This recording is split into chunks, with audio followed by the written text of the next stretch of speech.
Hello, hi everyone, good morning and welcome to our webinar on transforming public procurement. Hopefully you can all hear me and see me okay. We've had a huge amount of people sign up and we're incredibly grateful that you're here to spend that time with us. So just by way of introduction, my name's Lindsay Maguire. I am the Deputy Director for Procurement Reform Implementation at the Cabinet Office. My role includes implementing the Procurement Act 2023, which is what we're here to talk about. We've been working across the whole of the public sector with various contracting authorities getting ready for this change. And now we really want to share that with yourselves as suppliers. If you could click on, please.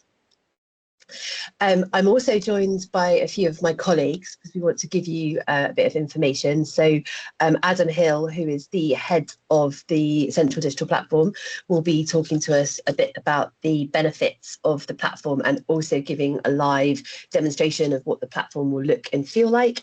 And I'm also joined by my colleague, Amy Headington, who is the head of debarment and investigation for the Procurement Review Service. So this is all about how this isn't just about implementing change, it's about monitoring and looking at how we can make procurement better in the future going on.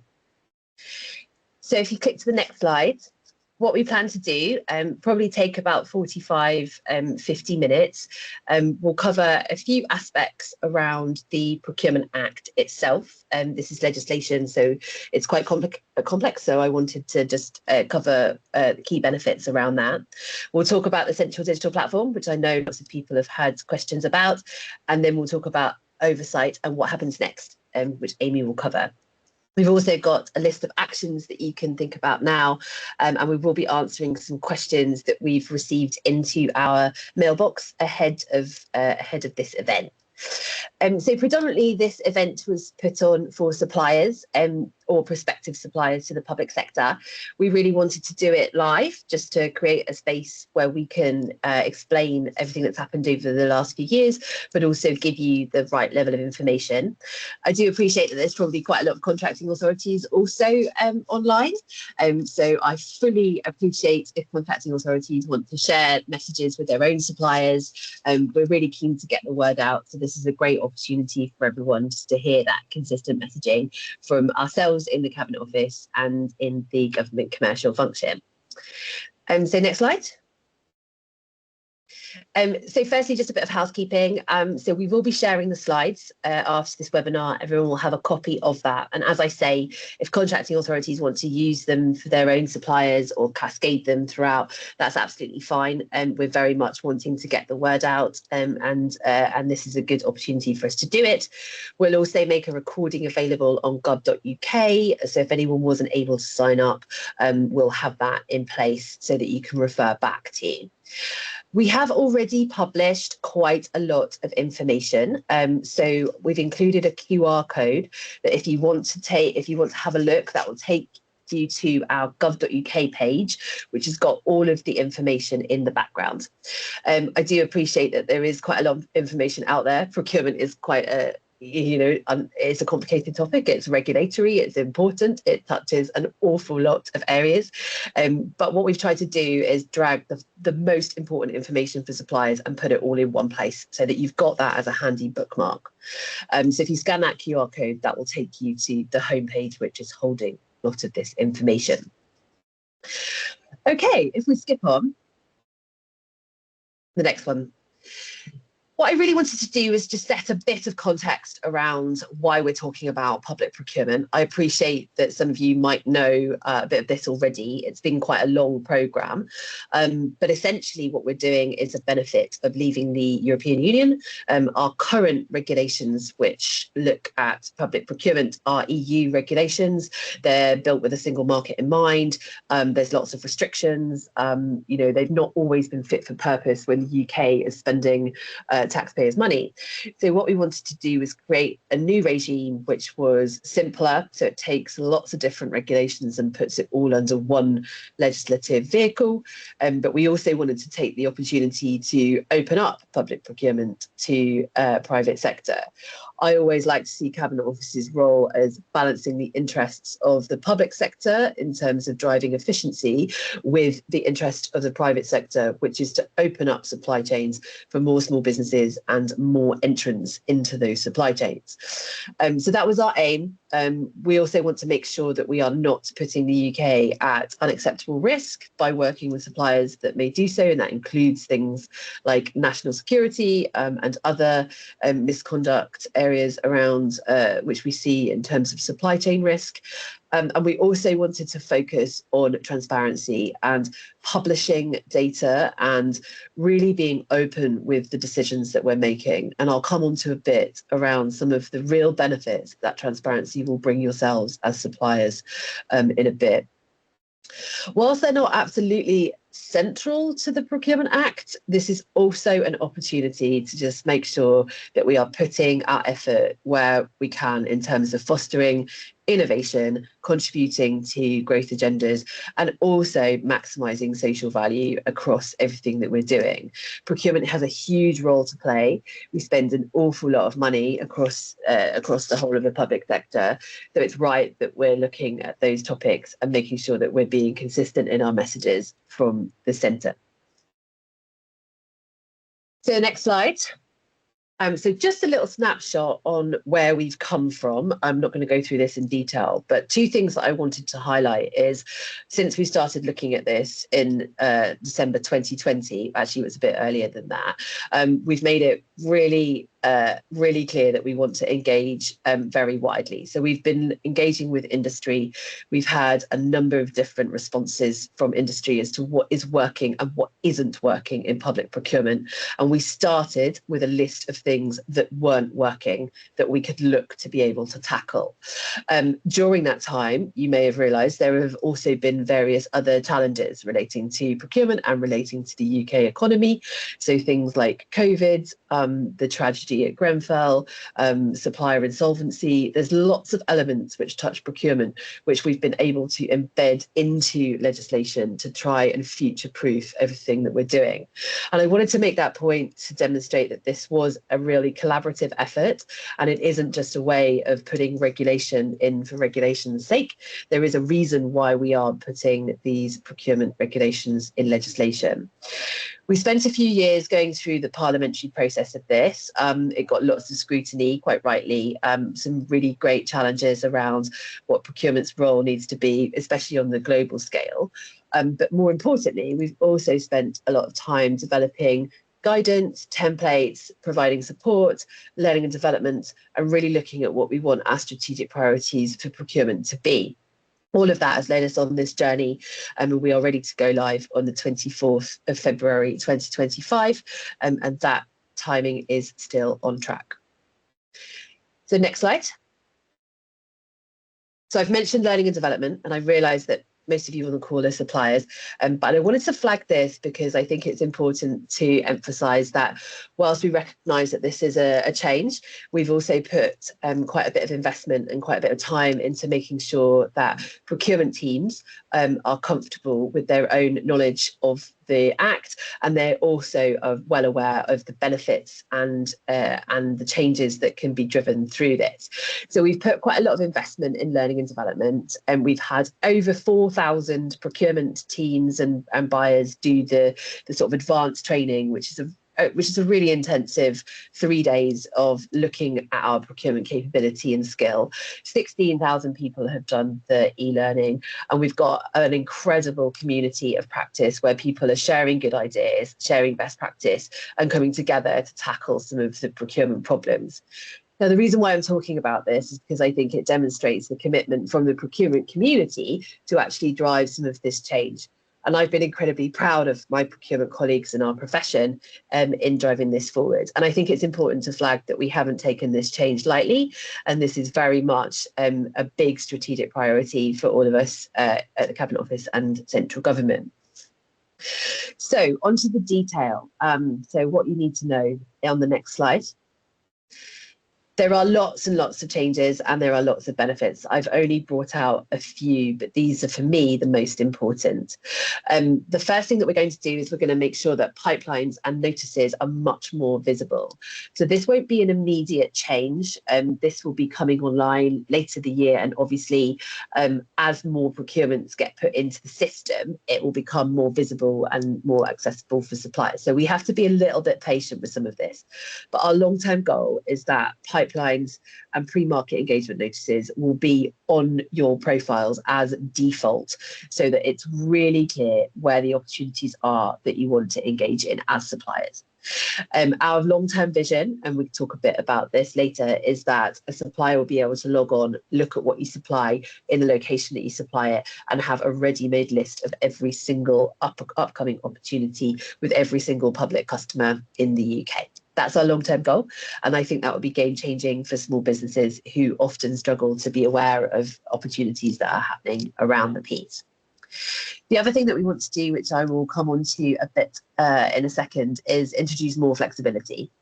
So we have lots of feedback that says procurement processes are quite strict, they're quite procedure, they're quite bureaucratic. And once you've set off on a particular procurement procedure, it is quite difficult to adapt to what the market is telling you. So we've introduced more flexibility. That's going to be incredibly important, and that's going to be a real win, I think, for both markets and procurement teams themselves. We do also need to make sure that we can procure in times of urgency.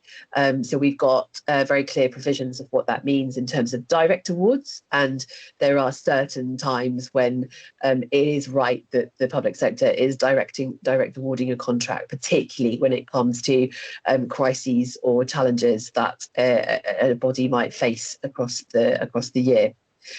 I've mentioned exclusions, and my colleague Amy is going to talk a bit more about the new debarment register, but we're very clear that we want to make sure that we're doing business with suppliers that are not going to pose unacceptable risk to the UK, and we're putting in provisions for that.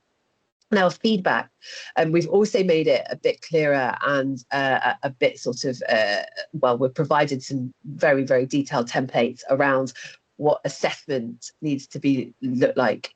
We often get quite a lot of feedback that suppliers are unaware why they've lost bids, they don't know how they can improve, and this leads to a sense of frustration amongst suppliers. So the Procurement Act is designed to enable that supplier feedback, make it standardised, make it really clear what constitutes good feedback, and that's something that I think will be able to suppliers will be able to take away and actually build into their own business development cycles.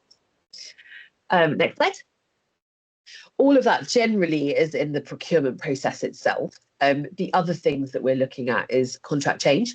So there's a bit of a misconception that procurement is just about the actual purchasing, the actual buying, but the contract management and the in-life change and management is also really important. So we've included more grounds for change and a more flexible way of managing that change.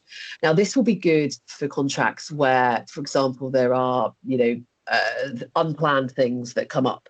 And general feedback is that it's quite difficult to manage that change in a fair and equitable way under the current regulations. So opening that up will mean it's a lot easier to manage suppliers through life. On the flip side, we also want to make it clear that where there are key performance indicators and where contracts are being managed, this should be published. So if a supplier isn't performing particularly well on a contract, that is something that needs to be addressed. So the publication of key performance indicators will become a key thing that we're looking at. And this is all about raising standards for everyone. And I appreciate there are individual circumstances where that might be a little bit trickier, but this is about creating that space where we can all continuously improve in the delivery and the procurement aspects of everything that we're doing. The other thing that we've done, which I think is all absolutely fantastic, and one of the things that we're particularly proud of, is we have put provisions in the Procurement Act for an implied payment term for 30 days. So essentially, if you are working on a public sector contract, or if you are in the supply chain of a public sector contract, that 30 days is implied. So we want that to flow all the way down, and that's basically to retain cash flow, to make sure that sort of small businesses lower down in the supply chain are receiving that money. That's for everyone. It's an implied term in the Act. There are other things, but those are the things that I think will make a difference to suppliers when you're working with the public sector. And I think it's good to highlight the opportunity that those areas bring. All right, next slide. What I did want to do was just talk a little bit about flexibility on the next slide. Now, there's two different ways that we're going to be doing competitive tendering. At the moment, under the existing regulations, there are 7 different procedures. And as I've mentioned, we constantly get criticism that it's too bureaucratic, it's unclear. And once you've set off a certain path, it's very difficult to adapt or change based on the procurement. So there's different ways that we've looked at this. We will still have an open procedure. This is for lots of things that we buy, which is relatively standard, price-driven, commoditized marketplaces. It's absolutely great that contracting authorities would be able to launch an open competition for some of that stuff. However, for lots of things that we buy that are a bit more complex, a bit higher value, more niche, more innovative, certain markets within the public sector only exist in the public sector. It's right that we've got a little bit of additional flexibility, which allows procurement teams to work with the marketplace in designing what that procurement procedure looks like. Now, to be clear, this is not going to be appropriate for every single thing that we're buying. Lots of things that we buy will be off frameworks, which I'll talk about in a second. And also, as I've mentioned, are just subject to sort of regular kind of market. But actually introducing this flexibility is going to be really important. And some of the examples that I've already seen from teams who are designing this make it so that we're being very thoughtful about working with suppliers and what the market is telling us as procurement teams. And this is in response to some challenges that we've had over the last few years. The stipulation on this is that it just needs to be clear what stages the contract is going to include. So this could include things like a commercial dialogue stage to develop the solution. This will be particularly of interest for any suppliers that are working on product development, innovation, things that don't actually exist yet. Having that commercial dialogue element within that space is going to be quite important. We also want to introduce more mechanisms for negotiation. This is good for taxpayers and it's good for all around commercial outcomes.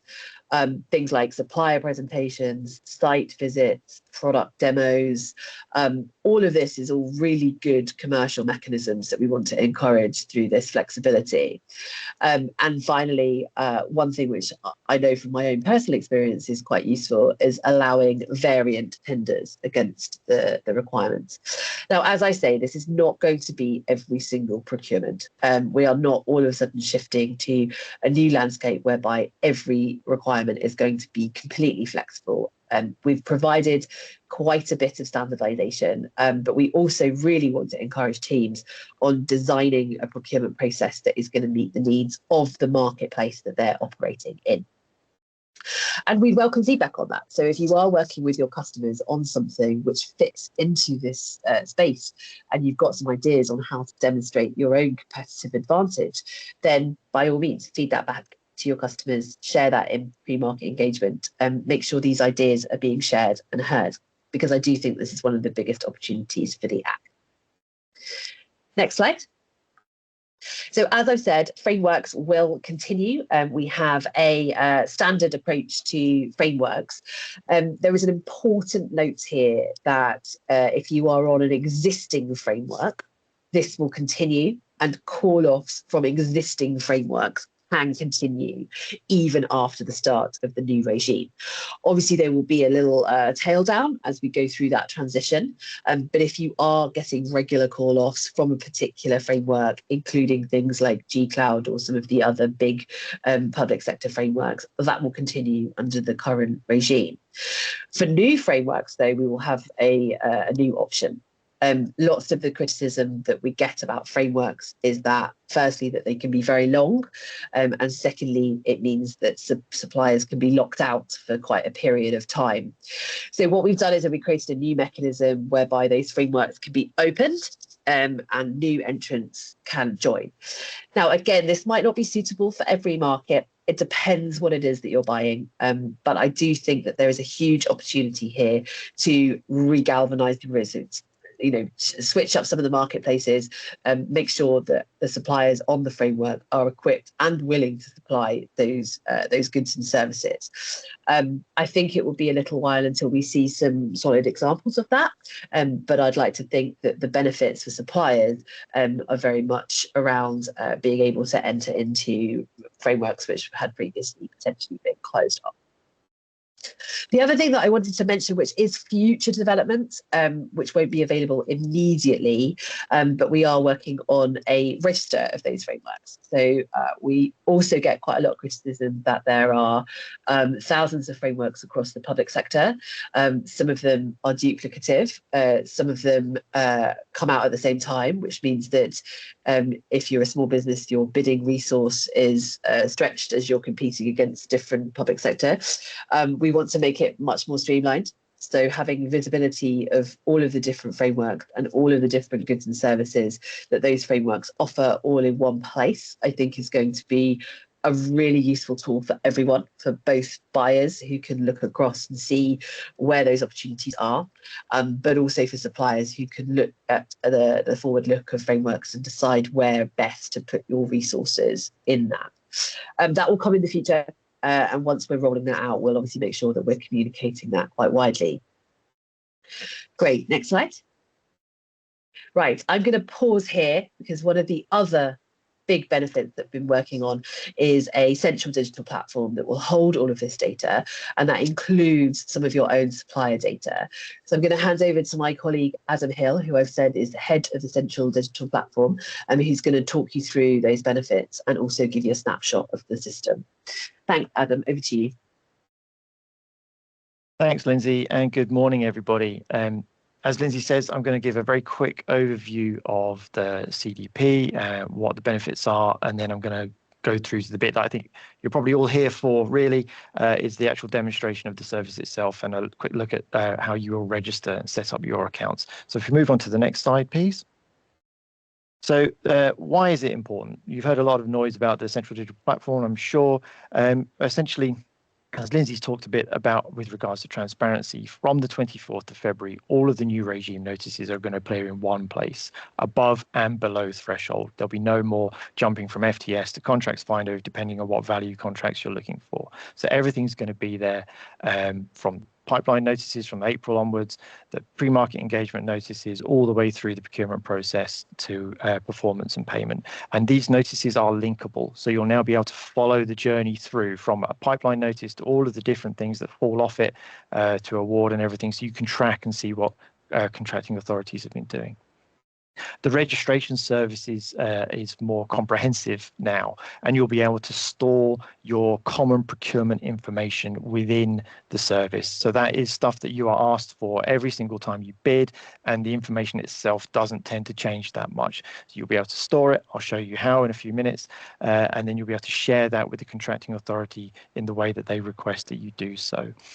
You'll also have an identification number, as will contracting authorities. So each public sector organisation will have its own identification number, as will suppliers. And that will allow us and you to kind of get better quality data to kind of track and see what contracting authorities are spending, with whom, because we've built the system to allow continual improvement and future functionality, including the provision on the service of analytics. They won't be there on day one, but they will be there further down the line. You'll be able to see all sorts of good information around what is being done by contracting authorities and what's happening in the future.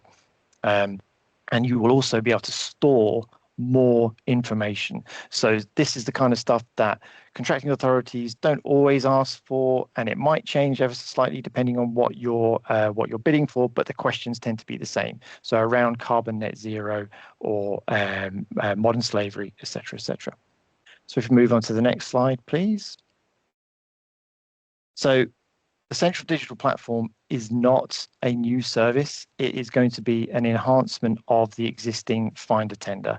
So the URL isn't going to change. For example, you'll still be able to log on to FTS and see stuff. You'll still be able to do save searches, and any save searches that you've created, if you use the same email address to sign back up, you'll get those ported over with you. So you'll still get the same kind of information.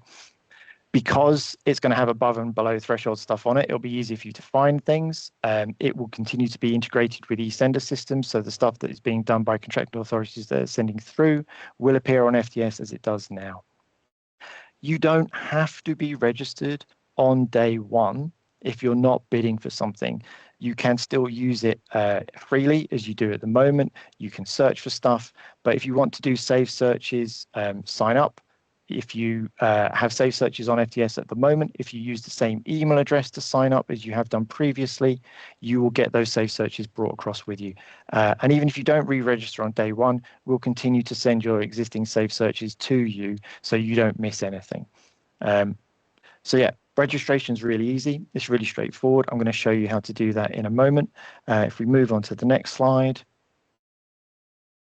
There are also a number of resources that we've made available to you. So again, there's a QR code there that you can scan. That will take you out to some videos around registration and how to get ready from the 24th of February onwards. So I think if we move on now, please, to the demonstration, which is what I think everyone's probably most excited about, at least I hope so. So this is our test service. This is broadly what you will see from the 24th of February onwards. You'll see that the front page to FTS is ever so slightly different, and we are calling out that how you sign in is different now. I have signed in already to kind of streamline this process, but you'll have your sign in button here and it'll click you through. You'll be asked to set up your gov.uk one login account, and then you'll go through their standard two-factor authentication and you'll come to your account page. Now, I have set up an organization already, but you can set up more than one. I'll quickly show you how that works because we recognize that you might represent more than one organization. Certainly in the public sector, we have a number of people who represent multiple contracting authorities. So I'll just walk you through how you add an organization quickly. You are asked immediately, supplier or buyer. We're going to click supplier, continue. First thing we're going to ask you is, do you have a company's house number? If you do, you'll be asked to put it in, and then we will call out to the company's house API and pull back some very basic information that will start to pre-populate for your organization. We will ask you for an email address because it might be different to the one you have registered on company's house, but then it'll pull through your information around your address and everything like that. We're not going to do that right now because I just want to show you what happens if you don't have a company's house number. You click through. If you have any other alternatives, these are the ones that we're using. And again, Charities Commission, if you have that number, we'll call out to the API and pull some information through. Don't worry if you don't have any of these numbers, that is entirely fine. You click in, say none apply, and then we move on. Some breadcrumbs there. We can put in your name, and you'll just click through with regards to email addresses, etc., your address, and you'll be asked to check your answers. If you're happy that that is all done, you will then click save. It will come through to us, it'll be automatically approved, and we will generate for you your unique identification number, which I will now show you using my pre-registered organization. So you'll see I have here my identification number, a PPON, that stands for Public Procurement Organization Number. That is your unique ID if you don't already have one. If you do use a company's house number or something else, that will appear here instead. Once you've done this, once it's all set up, those are the basic questions for organizational setup. You'll then be able to complete those supplier information elements that I was talking about earlier on, the stuff that you'll be asked by the contracting authority every time you bid and the information that you will share with them. So those are around basic information, connected persons, qualifications, trade assurances, exclusions, financial information. So I filled all this in before, but I will just show you what they look like so you can see what it is. Your basic information, do you have a VAT number? What's your website, email address, etc., etc. What kind of organization are you? Are you an SME, for example, or none of those? That's all fine. You fill that in. And you'll be asked for your registered address and your postal address, just in case they're ever so slightly different, legal form, etc. That is your basic information. Hopefully all of this looks quite familiar to you all. Connected persons, likewise, you can add a connected person and we'll give you via links out in new tabs information around what we mean by a connected person, someone with significant control, for example. So if you are answering yes, you click through and you're just more information about your organization, registered with Companies House or not, is the connected person an organization, an individual, trustee, etc., etc. And then you can just fill in and say who it is and what they are, etc. So we will put in our second person here with some poor spelling, and then just general information around who that person is, because we said it's an individual, and they are, let's say they are Cambodian, because that's nice and easy to scroll down to. Again, ask for their address. This is just how you add in who a connected person is, and then that will be stored against your profile. So you'll see now, I'm happy with that. That's all fine. That is my connected person. I don't want to add another one, but I've already got two there now. So qualifications, again, we give you some information around what we're asking for here. Hopefully you'll have all this to hand anyway. So if we add one in, I've gone with my health and safety management and it was awarded by, etc., etc. Those are the questions you're going to be asked. What is it you've got and who's awarded it and when was it awarded? So that's fairly straightforward, I hope. And then if we just skip back, again, same with trade assurances.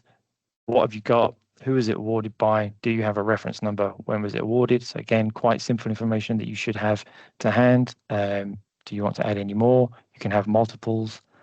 Exclusions, and this is the one that's possibly of most interest. So I have added an exclusion so you can see what sort of stuff we're asking for, but I will go through the process a little bit.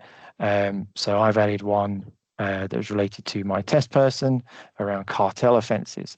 So if you say no, it's a very, very straightforward. If you don't have any exclusions to add, that's fine. You skip through and you're back and you carry on.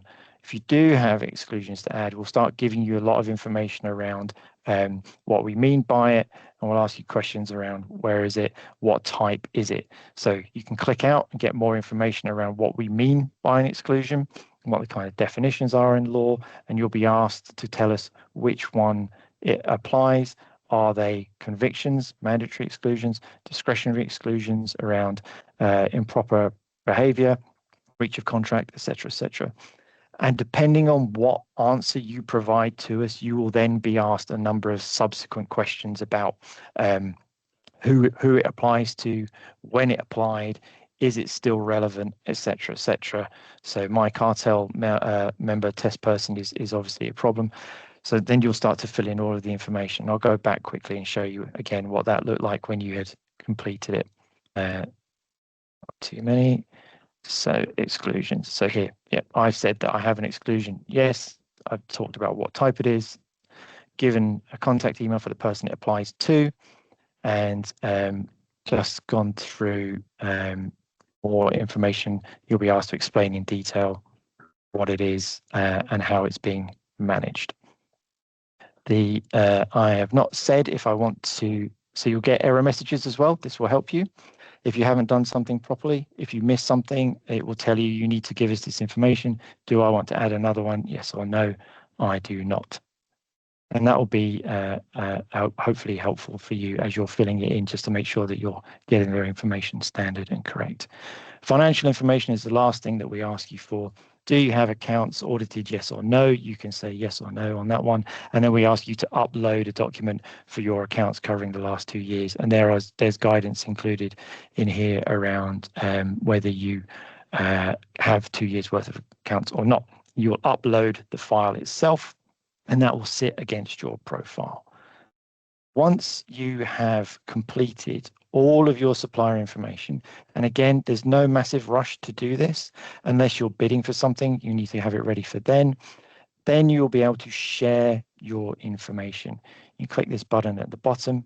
There's a brief explanation for you as to how this works, but essentially how you share it will depend on what the contracting authority is telling you in the bid pack as to how they want the information. Because this is your supplier information and you are responsible for it, we will ask you to declare that it is accurate, that you are happy with what you've put in, and that you are the right person to say, yes, this is my information before I share it. Once you are happy with all of those, you click I understand, and we will then ask you to tell us who you are and what your role is within your organization. I have quite a ostentatious job title. Yours might be slightly less exciting, but no doubt super cool as well. I'm just going to stick in a general one there. And again, postal address, just making sure who are you, where are you from, click through, double check everything. Yes, I am the right person. I've got my job title, my address, and everything's confirmed. Once you've done that, because again, this is your data, it's important you accept responsibility for it and ensure it is accurate before you bid. You then confirm and get your share code. So this is how you share your information with contracting authorities, one of two ways. If they are using an e-procurement system, the likelihood is they're going to ask you for this code itself.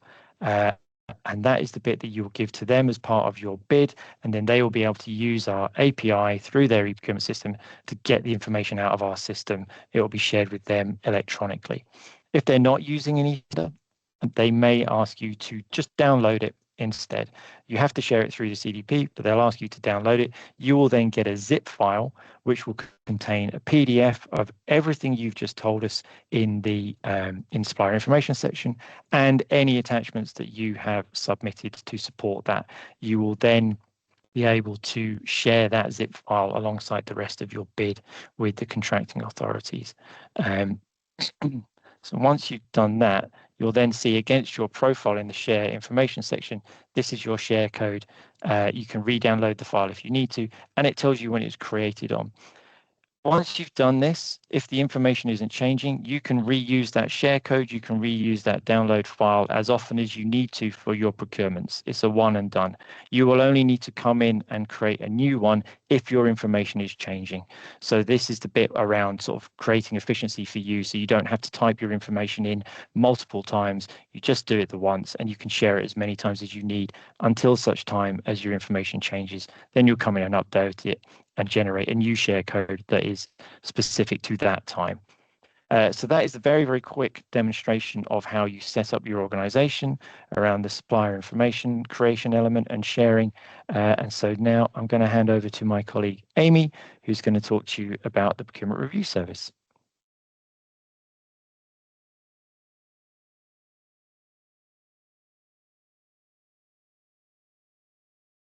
Hi, everybody. I think we just need to pop back to Lindsay very quickly in response to the demonstration.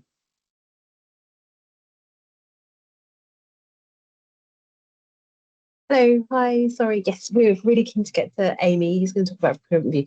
I am quite aware that I think for some of you that the demonstration broke up halfway, so some of you might have had a blank screen. I think you can still hear everything that Adam was saying as he kind of talked through the steps, and the key thing is that we're really keen that you just understand that this isn't complicated, it's not something which is going to create a massive amount of burden. What we will do is we will refilm the bit that Adam just did with the actual screen thing, and then we will mash it together in the recording. So apologies for that if you did have that technical difficulty. difficulty. We were trying to fix it at our end, but for some reason we knew we were taking a little bit of a risk with our tech, and we'll make sure that that's all embedded, and we'll send that out so everyone's got that to refer back to. Right, Amy, I'm going to pass over to you to talk about how we're going to monitor and make sure everyone's complying with this in the future, and then I'll come back with a couple of summary questions. All right, thank you. Thank you, Lindsay, and hello, everybody. Good morning. Yes, we're here to talk about the Procurement Review Unit, which has been established off the back of the Procurement Act in order to help drive up the quality of practices right across public procurement, as Lindsay kind of mentioned a few times. So if we could pop on to the next slide, please. The way that the Procurement Review Unit is structured is essentially into 3 services, each of which play their own role in sort of like driving up those good standards. I'll start with the Public Procurement Review Service. This is a service that it's exclusively for suppliers to be able to raise concerns with individual procurements to us in the Cabinet Office. It is a live service. It's already up and running, and you are able currently to raise any concerns with us that have happened within the last 2 years. The full scope and remit of that service is on gov.uk for you to look at it if you are not already familiar. It is open to any supplier that has engagement with public procurement. However, we do find it is particularly useful for our smaller suppliers and those that are working with procurements that sit below threshold for the Procurement Act. We also have a particularly strong track record in helping to release funds in terms of overdue invoices, and that's something else that we can help with. Obviously, we do advise that if you are having an issue with an ongoing procurement, that you do at least give the contracting authority the first opportunity to overcome those concerns with you. But please do make use of that service. The second service that we have, which is a brand new service once the Act goes live, is the Procurement Compliance Service. That service will be working very closely with the PPRS in terms of sharing information, and again is looking into our contracting authorities to ensure that quality of procurement practices is happening right across the board. This service will be focusing primarily on where we see institutional or systemic non-compliance, and what we mean by that is significant repeated non-compliance over a period of time. So the PPRS looks at individual procurements, but the Procurement Compliance Service will look at where there's ongoing issues. The sorts of things that we can do in the PCS to help improve is to obviously investigate a contracting authority that might be having compliance issues, and we can make recommendations, and those recommendations to overcome those concerns may come with a legal duty in which the contracting authority must have regard to those recommendations when it's then carrying out future procurement. And we may also provide guidance right across all of contracting authorities to share the lessons learned and help, again, steer our contracting authorities to be continually compliant. As Lindsay mentioned, there is a monitoring aspect to this. So whilst obviously we can take steps to drive it up, we will be monitoring to ensure that it continues, and we are able to monitor contracting authorities' progress against the recommendations that we've made. So those two collectively are really focused on our kind of performance and ensuring that public procurement is a quality service. Whereas the Department Review Service obviously is outward facing, and as Lindsay mentioned earlier, this is really there to protect public procurement from suppliers that pose risk in association with the exclusion grounds that are under the Act.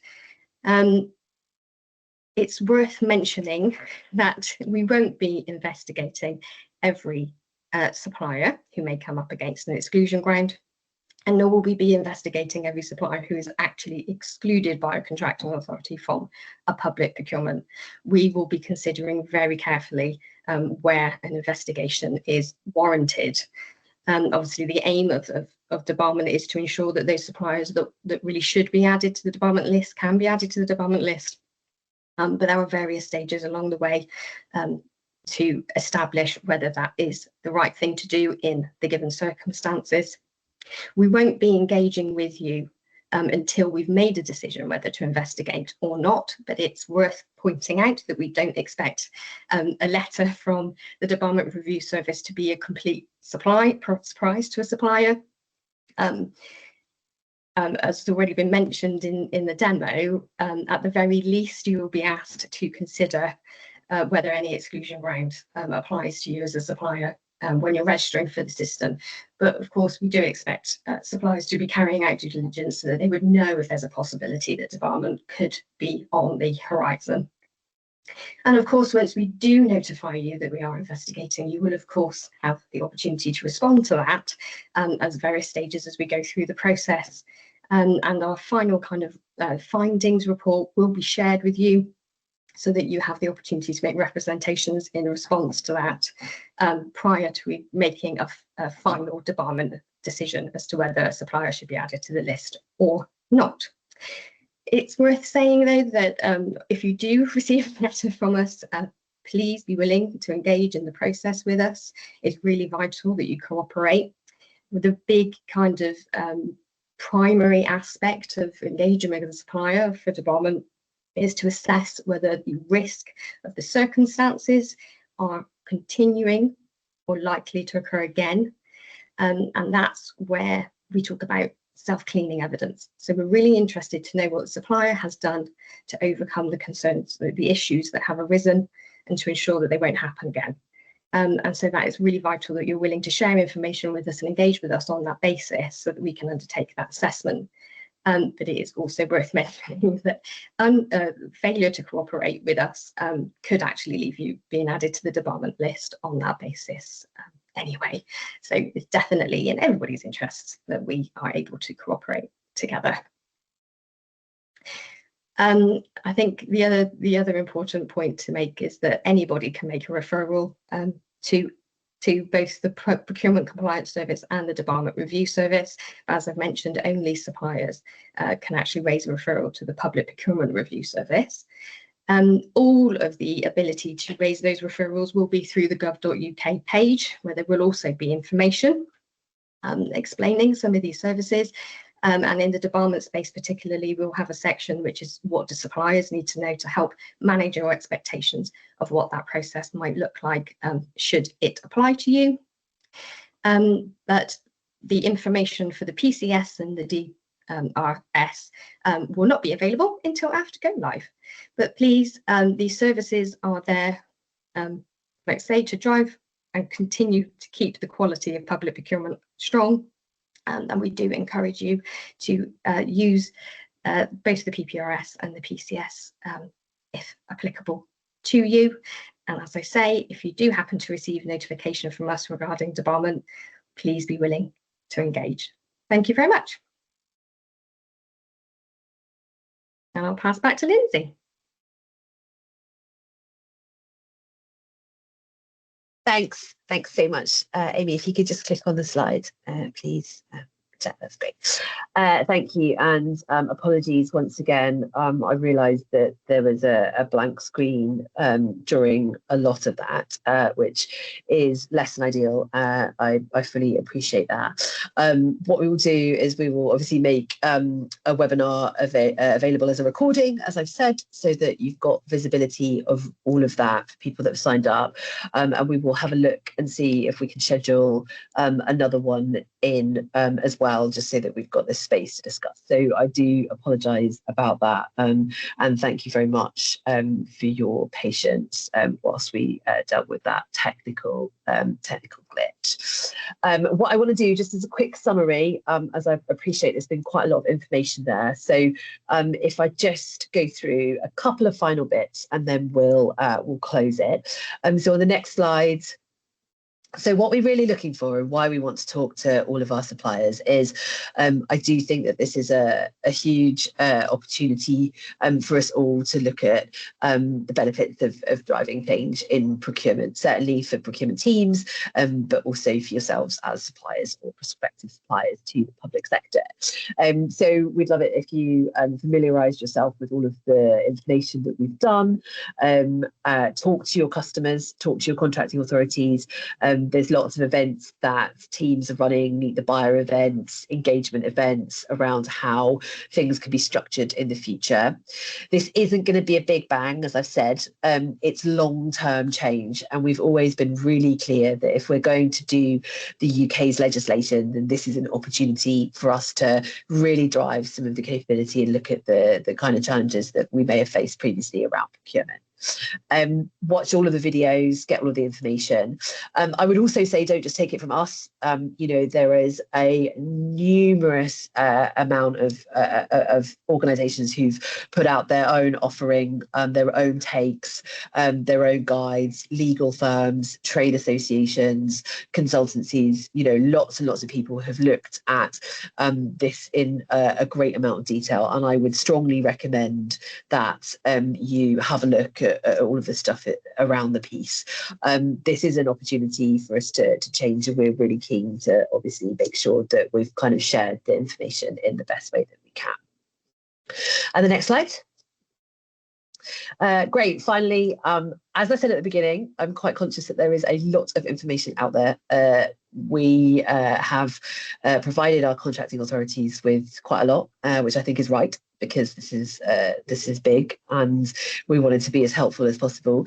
But not all of it is going to be valid for suppliers. So this slide, which I'm hoping is now on the screen, if you scan the QR code, it will take you to all of the links that we think you want to check out as suppliers. So this includes videos, this includes fact sheets. It also includes how our procurement teams have been learning. So how they've been looking at putting together bids, what kind of questions might be in bid packs, what kind of examples might look like, and the flexibility.